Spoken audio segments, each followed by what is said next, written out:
What's up, everybody? My name is Scott Paddock, and today we are going to do a jazz style breakdown.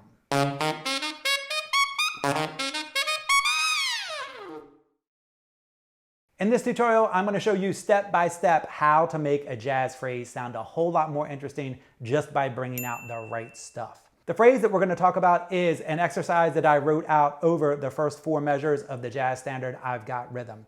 Now, in the jazz standard I've Got Rhythm, the chords change every 2 beats. So we have 2 chords per measure. So the stuff we're going to bring out oftentimes has to do with what's going on in the chord changes. So this exercise, this phrase, is all 8th notes. So to make 8th notes sound really interesting, you need to figure out which ones are more important and bring them out so it just doesn't sound like a big long line of 8th notes that just happen to be next to each other.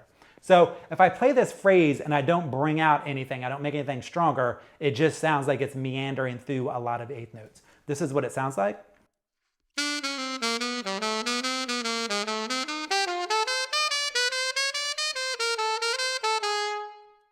Sounds totally fine, the notes sound good, it's swinging, everything is all right. But it doesn't sound very interesting because nothing is more important than anything else. It's just a whole bunch of 8th notes that happen to be next to each other.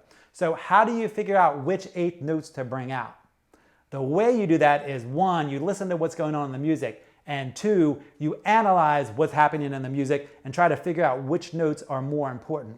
When you do that, you bring out those notes, and that kind of gives you a counter rhythm over top of your swing 8th notes. Counter rhythm means it gives your ear something to listen to besides just plain swing 8th notes. So this is what that sounds like. I'm going to bring out the important notes, and you're going to hear this rhythm over top of the swing 8th notes.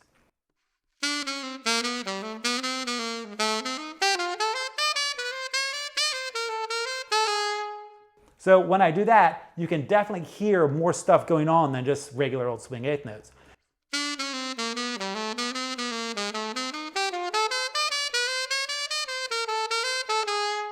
So let's talk about what to bring out and why. So if we look at these first 5 notes, we can see that we have a G major 7 chord resolving into an E7 chord. So when you're going from one chord to the next chord, the way you go between those chords is called voice leading. And when we're trying to figure out what's the most important note to bring out, usually stuff that's going on with your voice leading is going to be the most important note. Now you're going to have some options to choose from for what you think is more important, and there's no 100% rule. It all comes down to what sounds good to you. But there are some things that you can watch out for that's going to make it really easy to figure out which notes to bring out. So take a listen to these first 5 notes. Now this is resolving from a G to a G sharp. The G is the 1 in the G major 7, and the G sharp is the 3 in the E7. So you have a half step voice leading from the 1st degree to the 3rd degree. Now if we look one note to the right, we can see that we have an A, G, G sharp. So what that's called is an enclosure. So the G sharp is your resolution note, and you have the note above, the note below, and then the resolution note. So we have A, G, G sharp. That's pretty important in telling us what's going on with this chord and helping the resolution sound a whole lot stronger. So we have 2 options. We could bring out the G natural or the G sharp. So this is what it'll sound like if we bring out the G. And this is what it will sound like if we bring out the G sharp. To me, it sounds a lot better if I bring out the G. And the reason for that is if I bring out the G sharp, then I'm hitting beat 3 really hard. And in the next measure, I'm going to be resolving to the A, and I'd be hitting beat 1 really hard. So if I'm bringing out beats 1 and 3 really hard, it's not going to swing and it's going to sound a little weird because in jazz, your strong beats are 2 and 4. If you're checking out this video, I'm assuming that you're trying to make your jazz style sound a whole lot better. If that's the case, I'd like to invite you to check out the Scott Paddock Sax School. In the Sax School, I have an entire section dedicated to jazz style where I take you step by step through several exercises telling you exactly which notes to bring out and why, and explaining the unwritten rules of jazz articulation. In addition to jazz style, I have courses dedicated to just about any topic you'd want to study, all the way from beginner saxophone up into early advanced. So if you're looking to put some structure into your saxophone playing, check out the Scott Paddock Sax School. I'll put a link in the video description. So let's take a look at the end of this measure. We're going from a G sharp, which is the 3 in an E7 chord, to an A, which is the 1 in an A minor 7 chord. So again, we're resolving this chord. We're doing some voice leading that is a half step, which half steps when it comes to voice leading is always going to sound really good. So for this, I'm also going to bring out the G sharp on the and of 4. So I'm bringing out the G natural on the and of 2 and the G sharp on the and of 4.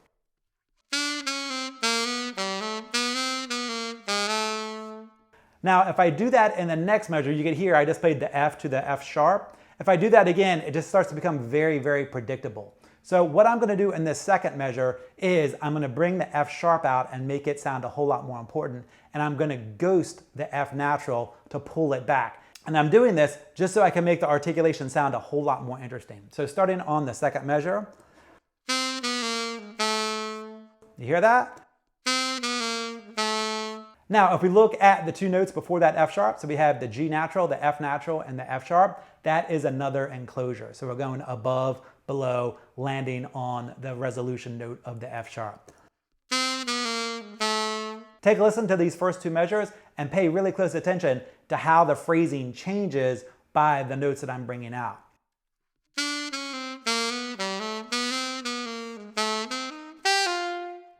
So by bringing out that F sharp, it shifts everything around a little bit. And then on the and of 4, I bring out the E going into the D. So we have another enclosure there, the C, E, D. So sometimes I'm going to bring out the resolution note, and sometimes I'm going to bring out the note just before the resolution note. Listen to these first two measures one more time.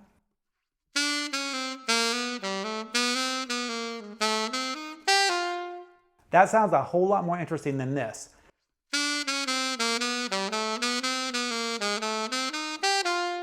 Just regular old swing eighth notes. So by figuring out which notes to bring out, it gives the phrase a lot of direction and makes it sound a lot better. Let's take a look at measure number 3. So we have another enclosure. A, C, B. So the B is your resolution note, and we have the A going up to the C and landing on the B. To me, that phrase kind of echoes the phrase before it. Even though they are completely different notes, it sounds like it's kind of like taking its cue from the phrase before it. Take a listen to it all in context from the beginning.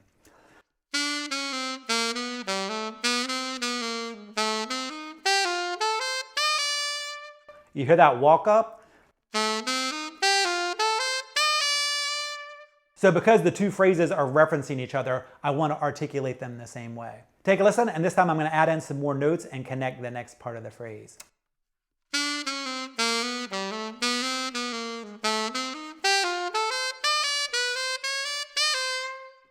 There, I'm bringing out the C on the and of 1. Why would I bring out the C on the and of 1? That doesn't really make a lot of sense, right? Well, if you look at the notes before that, it starts on that G sharp and you have a chromatic run. G sharp, A, B flat, B, C, and C is actually your chord tone. So that's where everything is headed between the G sharp, which is the chord tone in E7, and the C, which is the chord tone in the A minor 7. So that C is actually a really important note. So if I bring out this C, I'm going to be emphasizing the most important note, which is the chord tone, as well as shifting the articulation from what it's been up until this point. Take a listen from the beginning.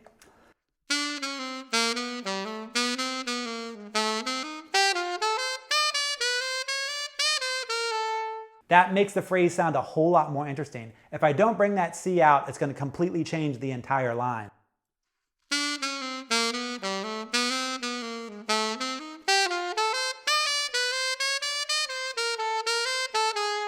If I don't bring that C out, the phrase sounds a lot less interesting. So what's going on here? Again, we have that chromatic run going into it, and the C coming in on the and of 1 instead of on 1 delays the resolution. And by bringing that out, I'm bringing out the delay of the resolution of the chords. So it just makes everything sound a lot more interesting and way less predictable. If we look a little bit deeper in this measure, you can see that on the and of 2, you have a G natural, which is the flat 7 of the A minor 7, resolving to the F sharp, which is the 3rd in the D7. So the resolution, the voice leading is a flat 7 to a third, which is super strong voice leading. So you would probably think that I should bring that out also.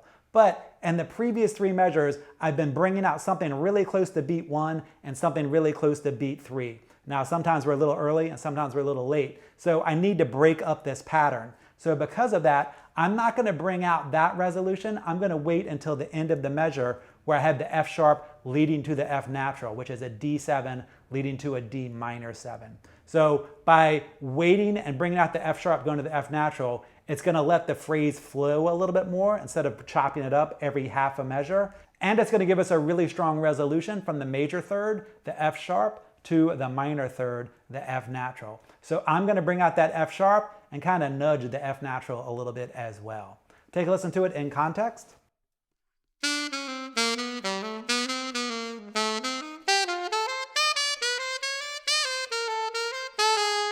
Now if I bring out the G to the F sharp resolution,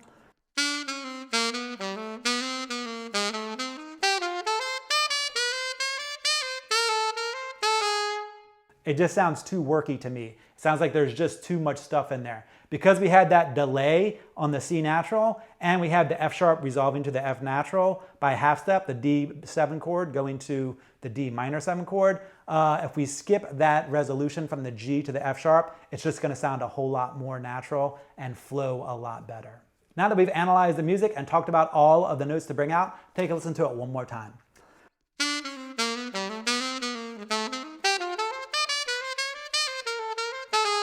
Now, if I play this a lot faster, you're really going to hear the counter rhythm of the notes that I'm bringing out and making sound more important.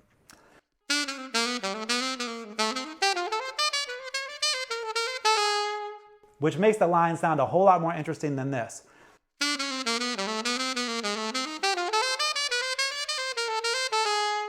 So when it comes to jazz style, you need to figure out where the notes are going and what the most important notes are and how to bring something out to set up those resolutions. So your voice leading becomes very, very important. Now, what might be a little confusing about this is that the notes that I chose to bring out may not be the exact same notes that another saxophone player would choose to bring out if they were playing this phrase. It's all subjective and it all comes down to your own style and what you're hearing.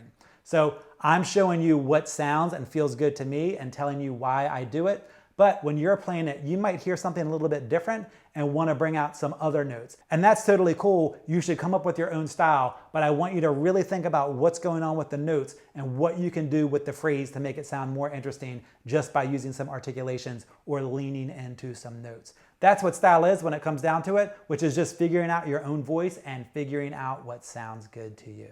Thanks for taking the time to check out this video. If you'd like to dive deeper into my saxophone world, I'd like to invite you to check out the Scott Paddock Sax School, where I can teach you step by step how to become a better saxophone player.